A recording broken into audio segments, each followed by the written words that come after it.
I like to read, you like to read, we like to read together. Well, hey there, reader friends. Welcome to my channel. I'm Erica.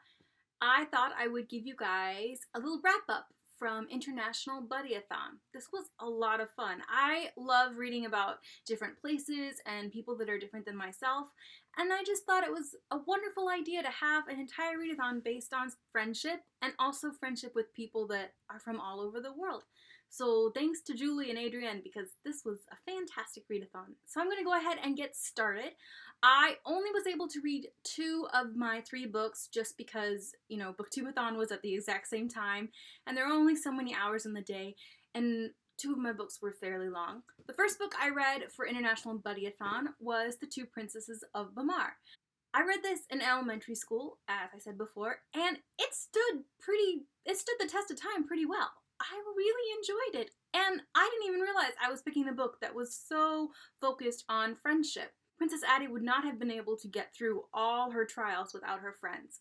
They gave her gifts that pretty much saved her life on numerous occasions. They provided her with a sense of empowerment, and they also truly loved her and cared for her regardless of her shortcomings. So it was a great book to read to celebrate friendship, and it was also just a lot of fun to go back and read this and fall in love with these characters, especially the guy in this book, Reese. I'm gonna call him Reese. He's perfect. He's beyond words. He's such a wonderful cinnamon roll. The only reason I didn't give it 5 out of 5 stars was because I do feel at times that Princess Addie was a little too... things just happened to her. She didn't really have a lot of agency at certain points in the book, and I felt like I was like, come on girl, you've got brains, use them. So that got a little irritating, but other than that, I loved the book. The next book I read was I Am Malala by Malala Yousafzai. It was amazing, guys. I gave it 5 out of 5 stars. It was fantastic. Now, I'm pretty sure it was probably, it was written with somebody, and I'm pretty sure there were some language barriers. There were times where I thought, this doesn't quite sound fluid in English. And there were also times where the political backstory and the kind of macro vision of the book got tedious. But overall, what an amazing description of Pakistan and Pakistan's history and SWAT's history. SWAT is the area where Malala is from. The book also really looked at how religious fanaticism can take over government, but just because religious fanaticism exists doesn't mean religion in and of itself is bad, and that you can still maintain your faith and your belief systems even though others that claim your belief think differently than you.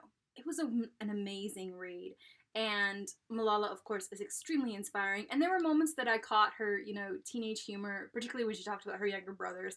Since I have a younger brother myself, I definitely related. I highly recommend this to pretty much anybody, especially people who want to read about the Middle East and get a deeper understanding for how the Middle East came to be in the political turmoil situation that it's in, which is something that I hadn't thought of from the perspective of someone from that area. And that's what I think this book really did well, was it showed you everything from the perspective of someone who loves the area that they're from. Malala clearly loves SWAT very much. She has an extra initiative and extra drive to really show that her country is wonderful regardless of what some people are doing in it. So yeah, I highly recommend it. 5 out of 5. Now, the book that I didn't get to, unfortunately, was Purge by Sophie Oksanen. This was recommended by my friend Caro. I'm so sorry, Caro. I just didn't have enough hours in the weekend to get this finished. However, I'm really excited to read it because I opened it up. Caro, you didn't even know. She did not even know this, but it has 2 things which I really want adult books that I read to have. And the first thing that it had was it has maps. I love maps. If there's a map in the beginning of the book, I'm sold. I want to try it. I want to see what happens. I just really love maps. And also, this is an area I'm not very familiar with. It's got Russia and then Finland and Estonia and all these places that I haven't really thought of before. So I'm excited. And then my second requirement is that it has names that I don't know how to pronounce. I don't know why, but whenever there are names that I don't know how to pronounce, I'm interested in that book. I started this book over my lunch hour, and I'm very excited to keep reading it. It seems like this author has amazing poetic prose, and yeah, I'm really excited. Thanks again, Carl. I'll let you know what I think of it when I finish it. That's it, guys. That's my entire International BuddyAthon wrap up. Like I said before, this was a lot of fun. I hope it becomes an annual thing because it was just great to talk to everybody from all over the world about the books they were reading and about friendship and just celebrate those two things. If you have any comments, feel free to leave them down below. I'll tag Julie and Adriane's channels also down in the description. And thanks for watching. Bye, guys!